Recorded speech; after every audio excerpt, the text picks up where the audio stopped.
I'm Betty, and this is the story of the day everything in my world came crashing down. I was sitting alone in my kitchen, sipping tea, going over the last of the wedding bills for my granddaughter Jessica's big day. The house was quiet, one of those peaceful Tuesday afternoons, when her voice floated in from the living room. She was on the phone with someone, her tone light, carefree, like she hadn't a worry in the world. She didn't know I was home. "I hope she dies before the wedding," she said, laughing softly, "so I don't have to deal with her anymore. And then I'd get the inheritance too, and finally plan the wedding I actually want." My heart stopped. Those words, cold, calculated, cruel, came from my own granddaughter. Words I was never meant to hear. I sat frozen at the kitchen table, surrounded by invoices and vendor contracts, my pen still poised in midair. She continued talking, oblivious to my presence, and every word dug a little deeper into me. "I can't wait for this wedding to be over," she said, with a sigh. "Grandma keeps inserting herself in everything. It's humiliating. My friends are always asking why she's so involved." I told myself she was just overwhelmed. Planning a wedding at 24 isn't easy. Maybe she was just venting. Maybe she didn't mean it. Then she said something else that made me feel like I'd been slapped across the face. I wish she'd just pay for it and stop meddling. There I was, staring at $80,000 worth of signed contracts, every last one of them under my name, and she thought I was just a wallet with opinions. Then she laughed, that same laugh that used to make my heart swell with joy when she was little. "I know it sounds bad," she said, "but she probably has, like, $1 million saved up. If she died now, I'd get the money, and I wouldn't have to put up with her anymore." I stood up, my body trembling, and walked straight to my office. I opened the filing cabinet I'd used for years running my restaurant and started flipping through the wedding contracts. Jessica had no idea who she was dealing with. She didn't understand those contracts weren't just checks I wrote. I was the client, the one in control, the one with the power to change everything. I picked up my phone and, for the first time in weeks, I smiled. It was time to make some calls. But before I tell you what I did, I need to take you back. You need to understand how someone I adored, someone I would have done anything for, could wish me dead while I was spending my life savings to make her happy.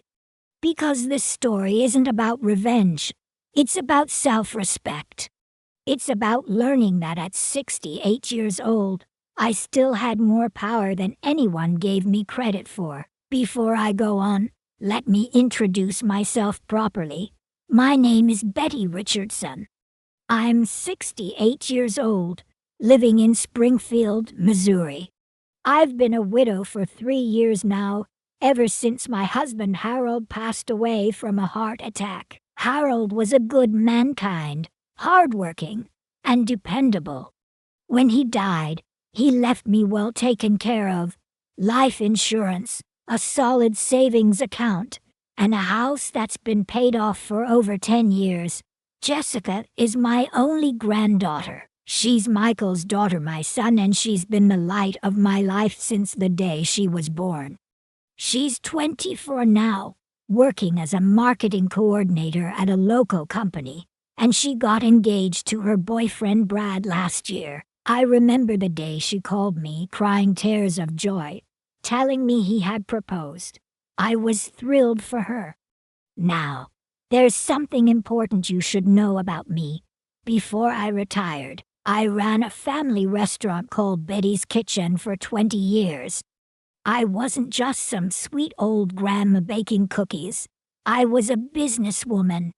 I knew how to manage vendors, read contracts, handle employees, and negotiate deals. So when Jessica and Brad started planning their wedding, I thought I could be helpful.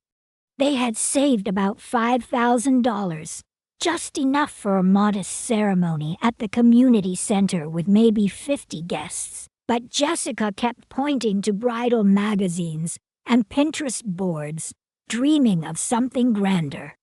One evening, she was sitting at my dining table, flipping through a magazine and sighing. "I wish we could afford something like this," she said, showing me a picture of an elegant ballroom filled with orchids and chandeliers. "But I guess we'll just have to make do." That's when I made a decision I thought would bring us closer. "Sweetheart," I told her, "what if Grandma helped make your dream wedding come true?" Her eyes lit up like Christmas morning. She threw her arms around me, calling me the best grandma in the world. And just like that, we started planning the kind of wedding she'd always dreamed of. It would cost $80,000. I know that sounds outrageous, but I could afford it. Between Harold's insurance, our savings, and what I'd put away from the restaurant, I had enough to make it happen. I paid $15,000 in deposits up front and signed every contract myself as the primary client. The country club, the caterers with their 5-course menu, the photographer, the florist, even a string quartet for the ceremony. The rest, $65,000, was due a month before the wedding. Michael and Karen, Jessica's parents, kept thanking me. They called me generous. Karen even said, "Betty, you're making dreams come true for this family." I felt proud, like I was doing something truly meaningful. The wedding was just 6 weeks away. Everything was in place. And I couldn't wait to see Jessica walk down the aisle in her dress, glowing with happiness. I thought I was giving her the most precious gift a grandmother could offer. But I had no idea how little it meant to her. I didn't know she saw my involvement not as love, but as interference, and I certainly didn't know how far she'd gone in resenting me.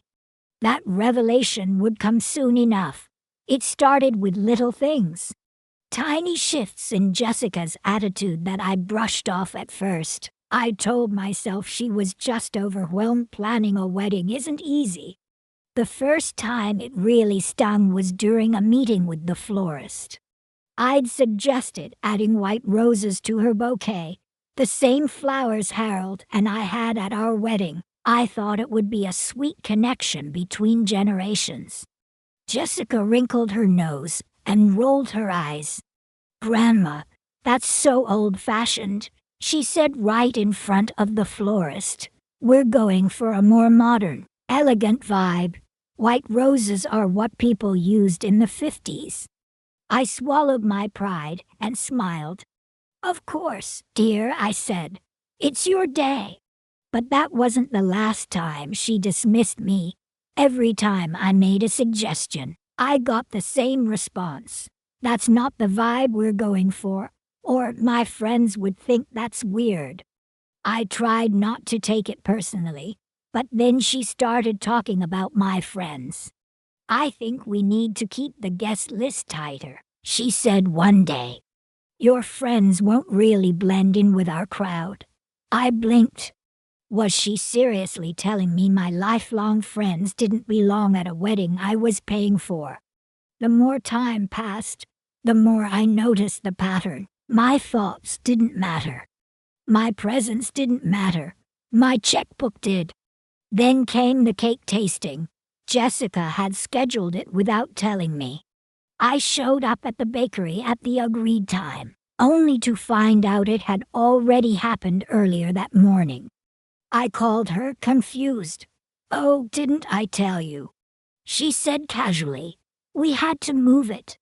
I figured you didn't need to be at every little detail. But this wasn't some minor issue. This was a $1,500 cake, one I was buying. I began to realize she was intentionally cutting me out. She scheduled vendor meetings behind my back, made expensive decisions without telling me, and treated me like a meddling nuisance. The worst moment came when Ruth, my dear friend of 40 years, called me, sounding hurt. "Betty, did I do something wrong?" she asked. "I never got an invitation to Jessica's wedding." My stomach dropped. I'd given Jessica Ruth's address weeks ago.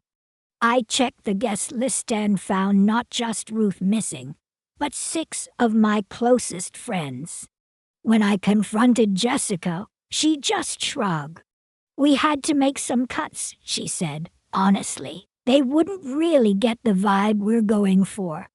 I felt like I'd been punched in the gut. These were women who had held my hand at Harold's funeral, who'd brought me meals when I was sick, and now they weren't good enough for Jessica's wedding. "Jessica, these women mean a lot to me," I said, trying to stay calm. "If I'm paying for this wedding, I should at least be able to invite my friends." She didn't even flinch. "Grandma, you're being dramatic. This isn't about you. It's about Brad and me having our perfect day."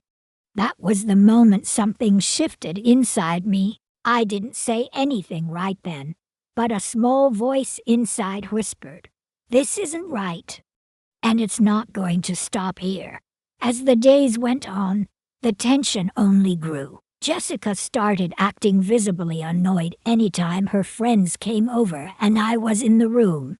One time, I overheard her whisper to a friend, "Yeah, my grandmother is obsessed with this wedding. She has opinions about everything." She said it like I was a burden, not a blessing. Another afternoon, I suggested a memory table at the reception with photos of family members who had passed, including Harold. Jessica didn't even think about it. "That's so depressing," she said flatly. "We want people to feel happy, not think about dead relatives." I was stunned. I felt like I was being erased, not just from the planning, but from the family itself. I wasn't a partner in this process, I was an obstacle. She wanted the money, not the person behind it. And Michael and Karen, they stayed quiet. They never once pulled Jessica aside to correct her or thank me in any meaningful way. It was like they thought I should just keep writing checks and stay silent. Planning sessions, once filled with excitement, became something I dreaded. And I kept thinking, just get through the wedding. Maybe then things would return to normal. I had no idea how wrong I was. 4 weeks before the big day, Jessica asked me to come to her apartment at 2 p.m. to finalize the wedding favors. Little silver picture frames, $8 each for 150 guests. It wasn't a huge decision, but I was still footing the bill, so of course I said yes. I arrived a few minutes early, around 1:45. Jessica had given me a key months ago, back when she had pneumonia and needed someone to help bring soup and check on her. I still had it, and she'd told me it gave her peace of mind in case of an emergency. As I approached the door, I heard her voice through the wall. She was on the phone, speaking in her normal tone, not whispering, not hiding. I slipped the key into the lock and quietly stepped inside, meaning to wait in the kitchen until she was done. But then I heard my name. She was talking to Sarah, her maid of honor. "And the worst part is dealing with my grandmother," she said. I froze. I knew I shouldn't listen, but I couldn't stop myself. She keeps pushing her opinions about everything, the flowers, the music, the favors. It's embarrassing. I felt my chest tighten. She has these outdated ideas about what weddings are supposed to be like. Jessica went on. "My friends keep asking why she's even involved. Like, doesn't she have her own life?" I wanted to walk out, but my feet wouldn't move. I needed to hear the truth even if it hurt.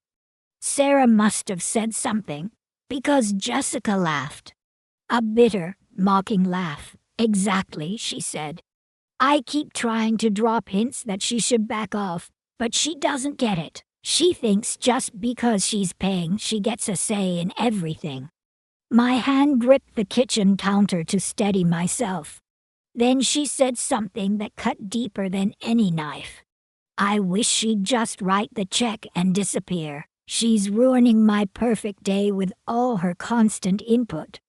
This is supposed to be about Brad and me not making Grandma feel included. It felt like my world was spinning. This girl, my granddaughter, my pride and joy, was talking about me like I was some clingy stranger forcing my way into her life. Then came the final blow. Sometimes I think about what it would be like if she just wasn't around anymore, Jessica said, her voice as calm as if she were discussing the weather. If she died tomorrow, I wouldn't have to deal with her interference. I couldn't breathe. She wasn't done. Honestly, she said, that would solve a lot of problems. I mean, I know it sounds awful, but think about it.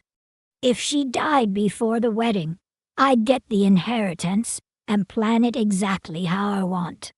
And she's got to have at least $1 million saved up. She ran that restaurant for years, and Grandpa left her everything.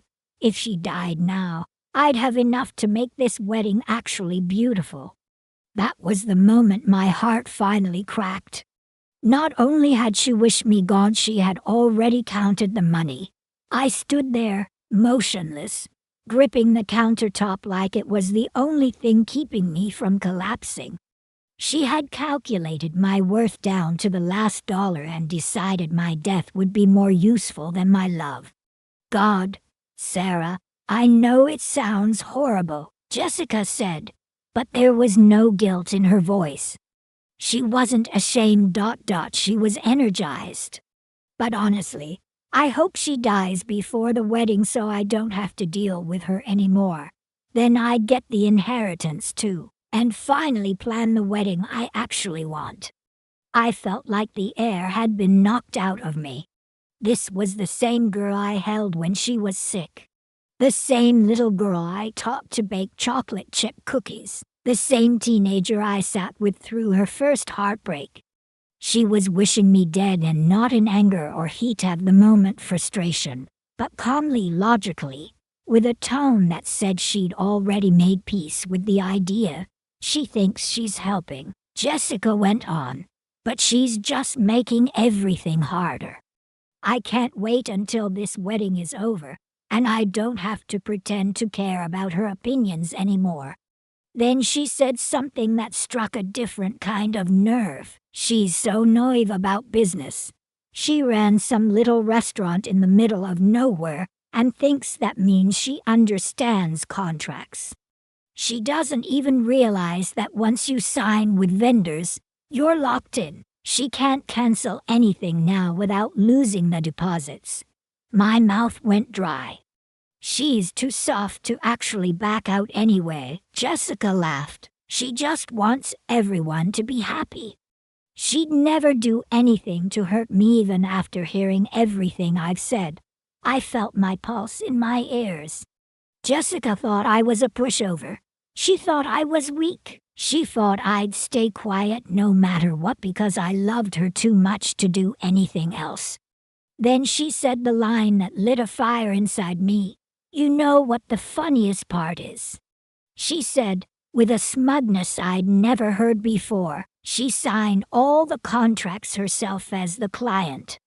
She wanted to take care of everything for me, but she didn't realize that now she's legally on the hook for all the payments. She trapped herself. Sarah must have said something encouraging because Jessica burst into triumphant laughter. Exactly, she said. She made herself the perfect victim. She's paying for everything. She has no legal way to get out, and I can treat her however I want because what's she gonna do, cancel her own granddaughter's wedding? She loves me too much to ever do that. I'd heard enough. Quietly, I placed the wedding favor samples I'd brought on her kitchen counter. I tore a piece of paper from her notepad and wrote a short note. Had an emergency. We'll talk later. Love, Grandma. I closed the door behind me as gently as I could and walked back to my car.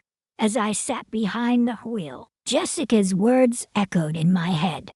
She thinks she's trapped. She never cancel. She'd never do anything to hurt me. She couldn't have been more wrong. I drove home in a fog, hands shaking the whole way. When I pulled into my driveway, I sat there for a long time, staring at nothing. And then I did what I hadn't done since Harold died. I went to my bedroom, curled up on the bed, and sobbed until there was nothing left.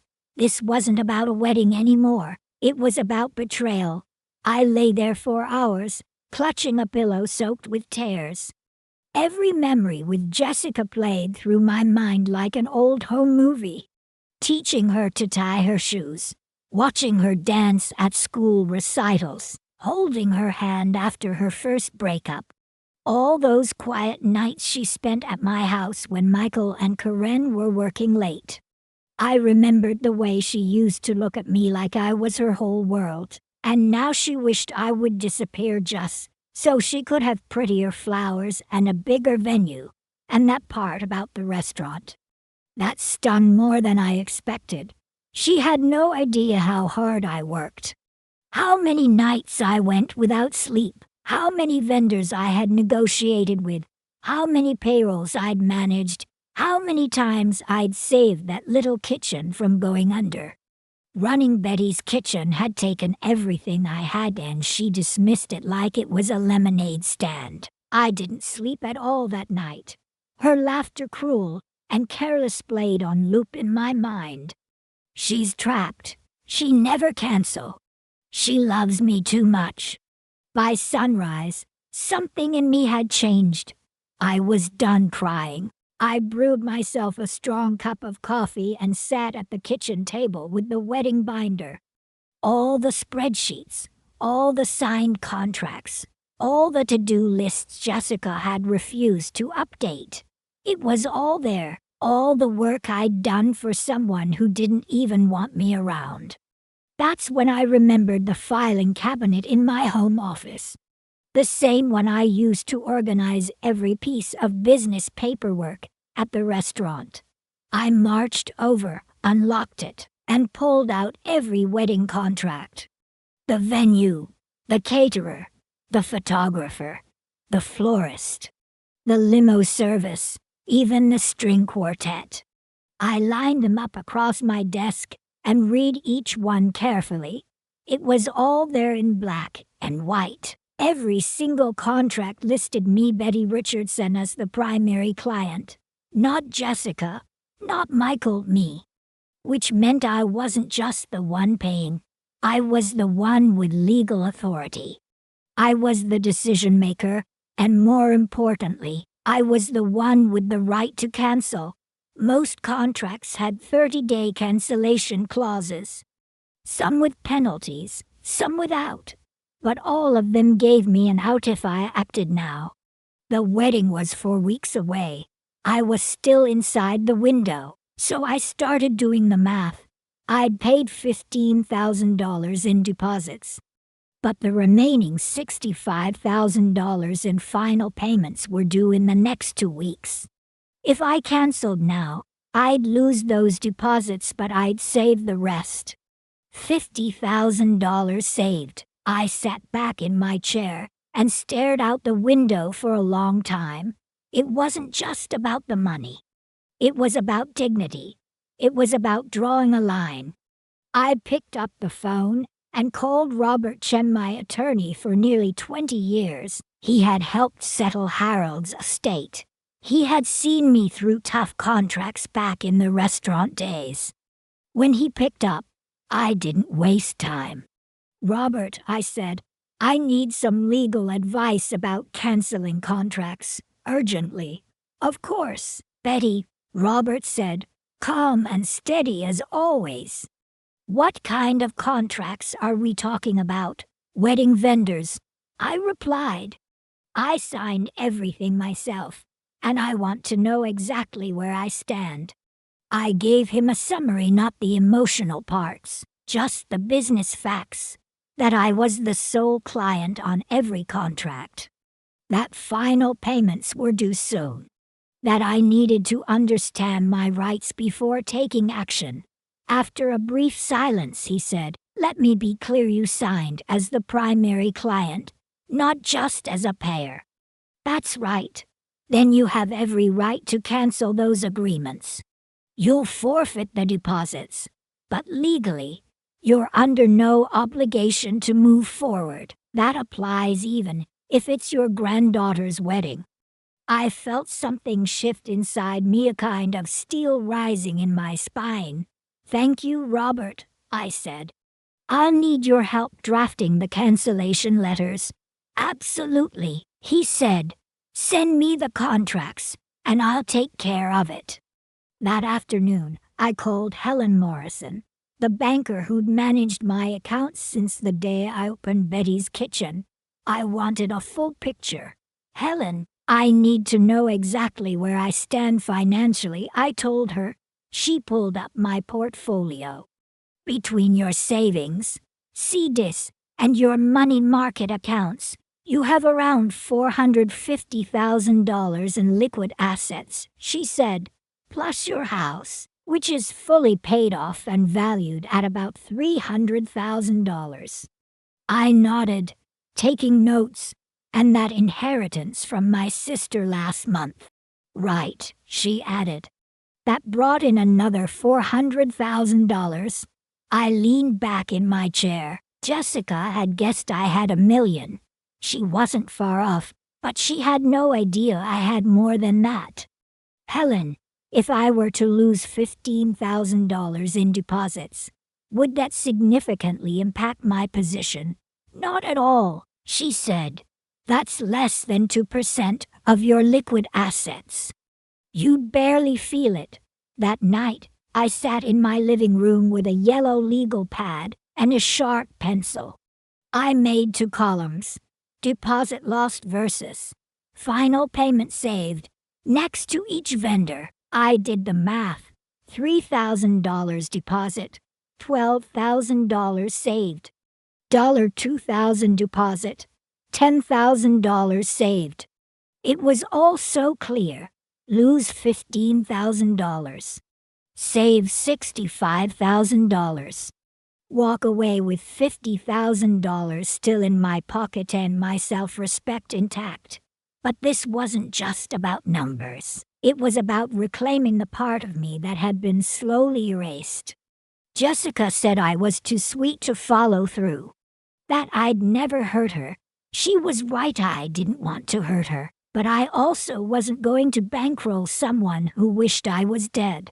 She made 2 fatal assumptions. First, that I was too emotional to make a rational decision. Second, that I didn't understand the fine print, but I ran a restaurant for 2 decades. I knew when a deal needed to be walked away from. And this deal, it was over. The next morning, I called Robert again. "I've made my decision," I said. "I want to cancel every contract."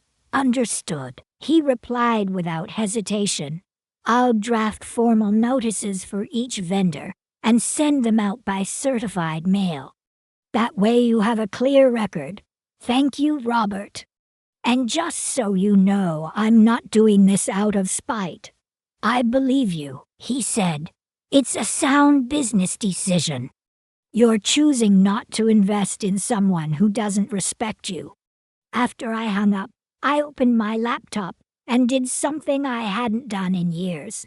I booked a cruise, a 2-week Alaskan cruise in a luxury suite I'd always dreamed about, but never allowed myself to splurge on. The total, $50,000. The exact amount I'd be saving by canceling Jessica's wedding. When the travel agent confirmed my reservation, I felt something shift. For the first time in years, I was spending my money on someone who appreciated me. No guilt, no conditions, just a well-earned gift to myself. I was done playing the sweet, naive grandmother who could be taken for granted. Done funding people who treated me like an afterthought. Done trading generosity for disrespect. The next morning, I got dressed in my best charcoal gray business suit, the one I used to wear to major meetings at the restaurant. I brushed my hair back into a neat bun, applied a little lipstick, and sat down at my desk. Robert's stack of cancellation letters was waiting for me.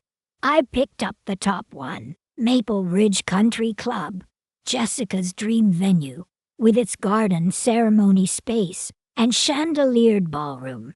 I called the events coordinator, Mrs. Patterson.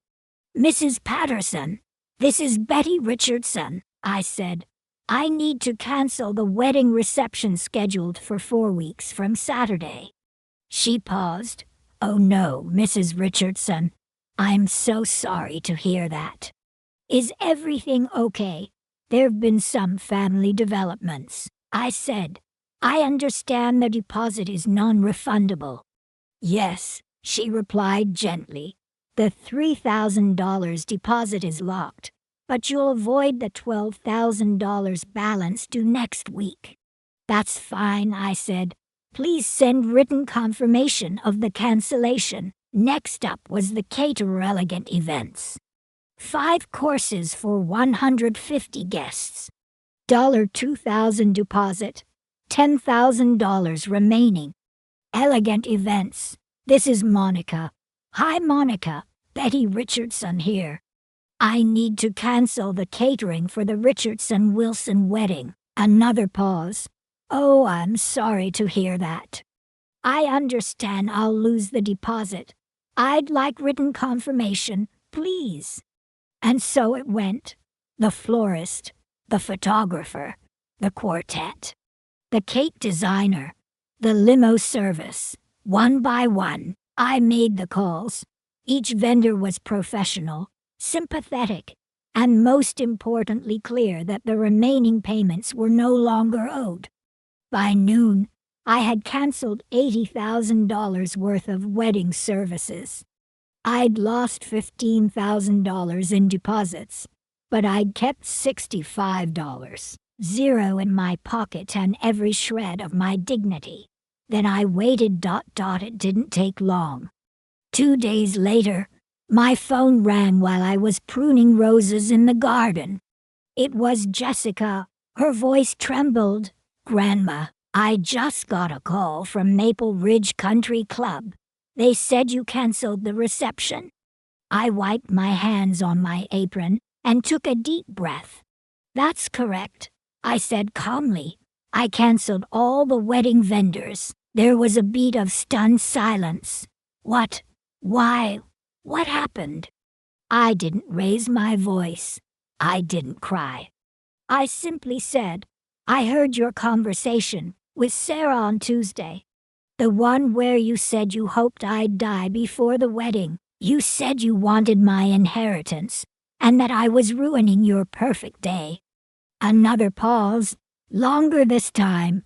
Grandma, I was just stressed. I didn't mean any of that. You calculated how much I was worth. Jessica, you called me naive, said I was trapped by the contracts, and laughed about how I'd never back out. You said I was just an old woman desperate for attention. I was venting. It wasn't serious. No, I replied. You meant every word. And you were wrong about something. I'm not trapped. I'm not naive. And I'm certainly not paying for someone who wishes me dead. The line went quiet. Then she started crying. But Grandma, the wedding's in 3 weeks. What am I supposed to do? Plan the wedding you actually want, I said, without my money and without me. That afternoon, the flood began. Michael called first. Mom, you can't be serious. Jessica made a mistake. She's 24. Michael, I interrupted. Old enough to understand that wishing someone dead while spending their money has consequences. But she didn't mean it literally. She said she hoped I'd die. That's not something you say by accident. Next came Corinne, her voice trembling with emotion. Betty, please. You have to understand Jessica's overwhelmed. She loves you. I laughed softly. If she loves me, I'd hate to see how she treats people she dislikes. She cut my friends off the guest list. She excluded me from meetings. She mocked my suggestions. And you both stood by and said nothing. We'll pay you back. We'll figure it out. With what money, Corinne? You didn't have the funds for this wedding before I offered. Nothing's changed except now I see things clearly. Then Brad called. Poor boy sounded like he'd been hit by a truck. Mrs. Richardson, I don't even know what to say. I'm so sorry for what Jessica said. I didn't know she felt that way. Is there any way we can fix this? I sighed. Brad, this isn't about you.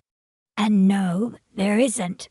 I'm not angry with you, but I'm not going to fund a wedding for someone who sees me as an inconvenience. The money's gone.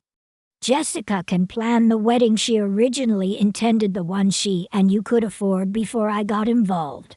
The next day, Jessica called again. This time, she was sobbing. Uncontrolled, breathless, messy sobbing. Grandma, I called all the vendors, she cried.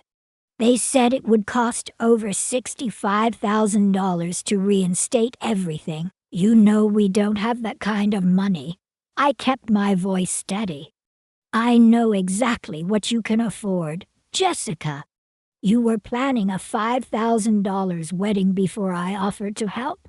You can still have that wedding, but all my friends are expecting the country club. The flowers, the string quartet. The invitations already went out.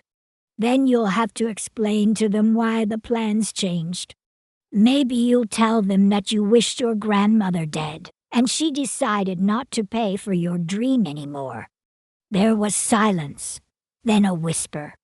I didn't mean it. I was just frustrated.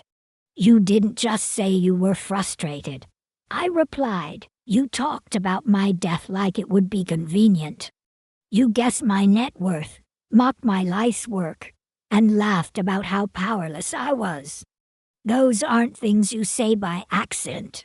Those are things you say when you believe them. Please, Grandma, she begged, voice cracking. I'll apologize. I'll do anything. Just don't ruin my wedding. I'm not ruining your wedding, Jessica. I'm just not paying for it anymore. You can still marry Brad. You just can't do it on my dime. The calls didn't stop. Michael suggested we see a family therapist. Corinne offered to have Jessica write me a letter. Even Brad's parents got involved, asking if we could mediate, but I'd made up my mind, and I wasn't backing down. I'd spent my life helping people, giving freely, believing that love meant sacrifice. But this time, love meant something different. It meant letting Jessica face the consequences of her actions. 2 weeks later, I received a new invitation in the mail. Jessica and Brad were getting married at the local community center, with a reception in the church fellowship hall. The invitation was printed on plain cardstock, no embossing, no ribbons. I didn't attend, because by that point, I was on a cruise ship off the coast of Alaska, sipping coffee on the balcony of my luxury suite, watching glaciers pass by in the early morning mist. And for the first time in a long while, I felt at peace. The cruise was everything I'd hoped for. Peaceful, breathtaking, quiet in all the right ways. I made new friends, saw sights I'd only ever read about, and I remembered who I was before the wedding plans, before the heartbreak, before I let someone else define my worth. When I got home, there was a card waiting in my mailbox. It was from Jessica, a thank you card, plain and small, with a photo tucked inside. She and Brad stood in front of a paper flower backdrop, smiling under the modest lights of the community center. Inside the card, she had written, "Dear Grandma, thank you for everything you taught me about respect and consequences. I understand now why you made the decision you did. I hope someday I can earn back your trust and your love. Love, Jessica." I read it once, then again. Then I placed it in my drawer next to old photos and letters I couldn't bring myself to throw away. But I didn't call her. Some lessons take time to settle. And I wanted to be sure this one stuck before I opened my door again. 3 months later, I updated my will. Jessica's share went to several local charities. I also used a portion to create a scholarship fund for young women starting small businesses of their own. Women like I once was. Women who needed someone to believe in them. The money I had saved for Jessica's wedding would now go toward dreams built on gratitude, not entitlement. That experience taught me something vital. It's never too late to demand respect. At 68, I found strength I'd forgotten I had. Jessica got married, just not the way she expected. And I gained something far more valuable than an invitation to a fancy ballroom. I got my self-respect back. Sometimes, love means saying no. Sometimes, generosity means drawing the line. And sometimes, the greatest gift you can give is to let someone face the mirror of their own choices. My money, my choice, my dignity. And I sleep peacefully knowing this. I no longer fund people who wish me dead. So that's my story. If you've ever had to make a hard decision to protect your self-worth, even if it hurt, know that you're not alone. We all have our limits. And sometimes, hitting them is exactly what saves us.